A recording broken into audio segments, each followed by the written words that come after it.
So people usually do okay with x and n. It's the p that gets folks trouble.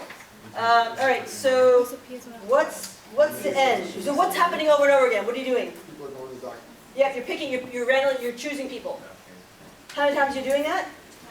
10. So that's my selected at random. That's your kind of hint. Selected.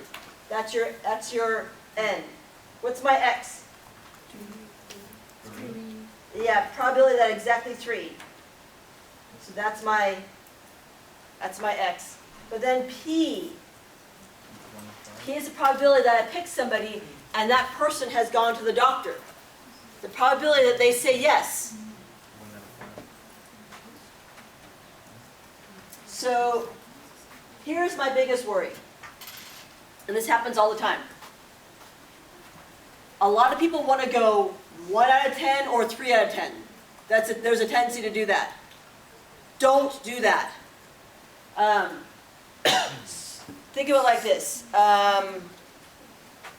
Does it matter? Oh, let's take a look at this. I flip a coin 10 times. So say it's I'm flipping a coin 10 times. I want to probably end up getting exactly 3 heads. What's my P? Is it 3 out of 10? 50%. Everybody agree with that? This has nothing to do with n and x at all. I'll say it one more time. Your P has nothing to do with x or n. My probability of flipping a coin and getting heads is before I even decide how many times I'm going to draw. It's already fixed. Do you guys see what I'm saying? So probability of flipping a coin is, what's the probability of getting heads on a coin? 50%. Does that ever change? No, it doesn't matter what this is or what that is. It's definitely not 3 out of 10. You guys see what I'm saying? Especially because what's the probability then of getting all 10 people, all 10 out of 10 of them to be something? Would that be 100%? That seems like that'd be crazy, right? So remember that. The P has nothing to do with your n and your x. I want to tackle that right away. That's why I brought up this whole thing on the slide, because it's super common. It's the biggest confusion people have with this, is that very thing. The P happens before you even choose an n or an x. So just in the world, what's the probability you pick somebody and they've gone to the doctor? 1 out of 5. 1 out of 5. Does everyone see that part? So that's my P, 1/5, 1 out of 5. Good? So then what's Q? If P is 1 out of 5, Q is 4 out of 5. 4 out of 5. Right, because does that have to add up to 1 or 100%? All right, so what happens? Then I have my n choose x, so that's going to be 10 choose 3 times p to the third, that's 1/5 to the third, times, I'm going to change this to, hold on a second, 10 choose 3 times p to the third, 1/5 to the third, times q to the 7th, 4/5 to the 7th. Because I have 3 successes, so it goes here and here. 7 failures, if I have 10 total, then I have, these two have to add up to n, always. Right, my number of successes and my number of failures had better add up to n. Okay. So let's have you guys try a couple.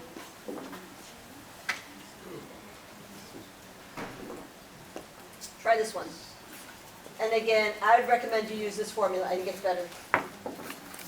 Oh, do you want me to do this one with you guys?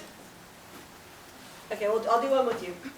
So n is 5, x is 3, p is 0.63. I have to give you all 3 of those things. I have to every time. You just have to find them. Once you find them, then you can find q. What's q? 0.37. Yep, 1 minus 0.63, 0.37. What's my n minus x? 2. Yep, 5 minus 3, it's 2. This is my number of failures.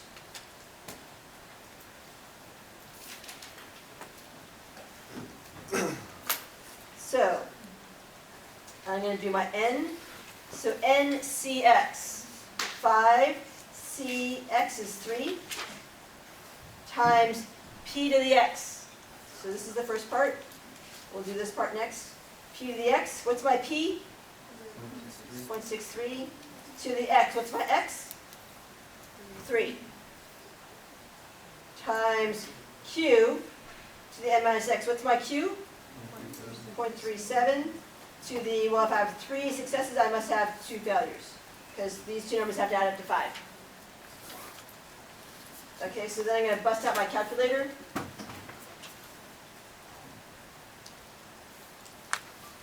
I'm going to do 5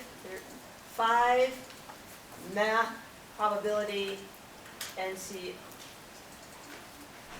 R 5 choose 3, enter, times 0.63 to the third times 0.37 to the second. And I get 0.342.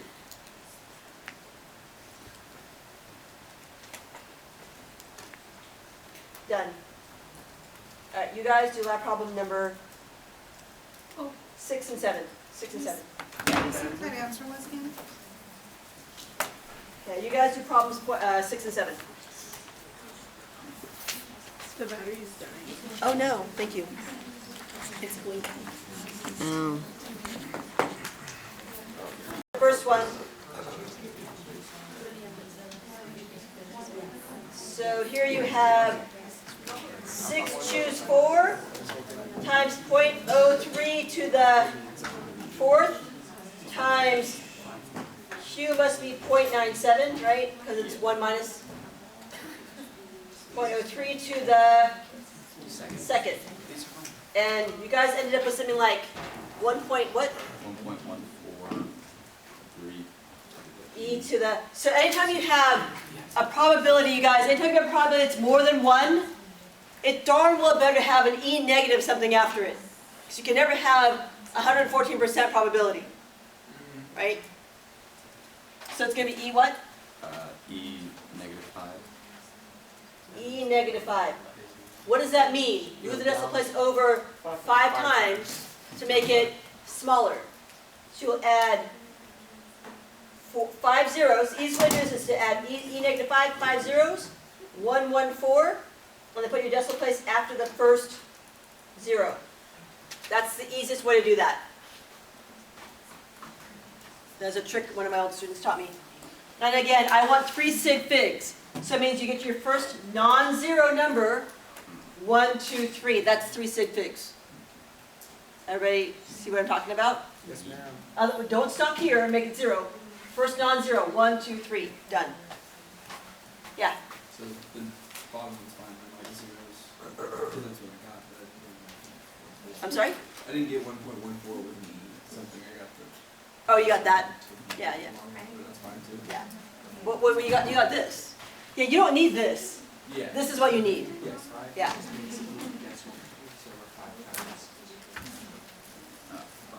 The next one, you guys got 4 choose 1 times 0.18 to the 1 times 0.72 to the third. Right? Yes? No? Yeah.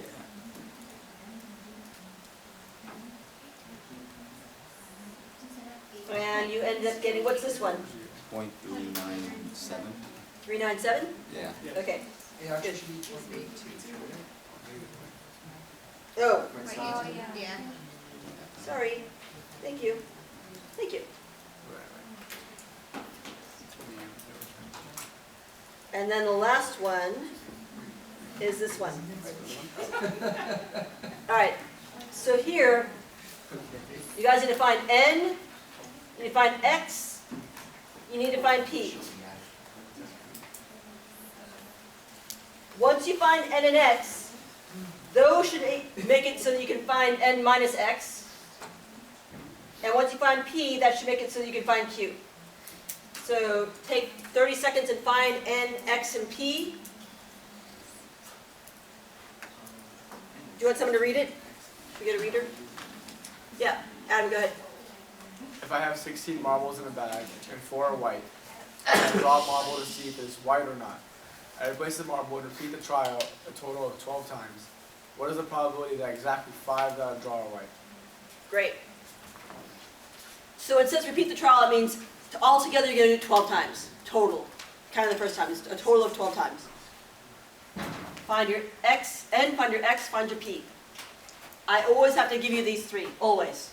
These 3 must be given.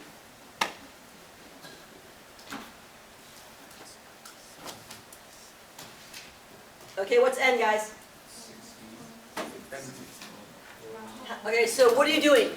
What are you doing over and over again? Trial. You're drawing a marble over and over again. How many times are you drawing a marble? 12 times. Everybody see that part? Okay. So this is my n, Dang. 12. And then what's my x? How many times am I doing it? Or so 12. Sorry, how many successes do I want? 5. Exactly 5. That's my x. And then what's my probability of success? So what's the probability I draw a white marble? 1 time. 1 trial. 4 out of 16.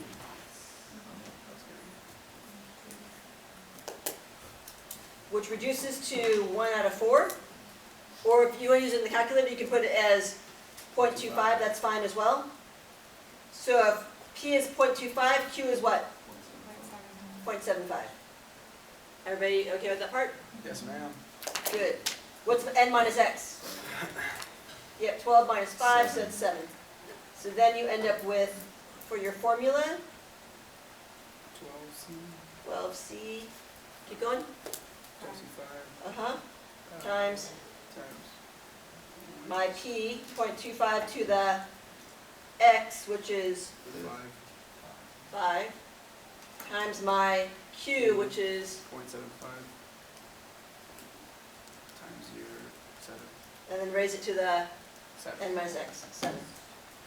Anybody do that yet? Find it yet? Find it, somebody find it?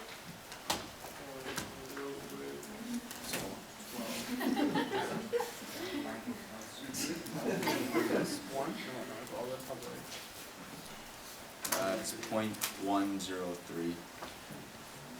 1.103? Yeah. Anybody else get that same number? That seems good, okay. I don't remember that. All right, have a good couple of days. I will see you guys on Thursday. 2.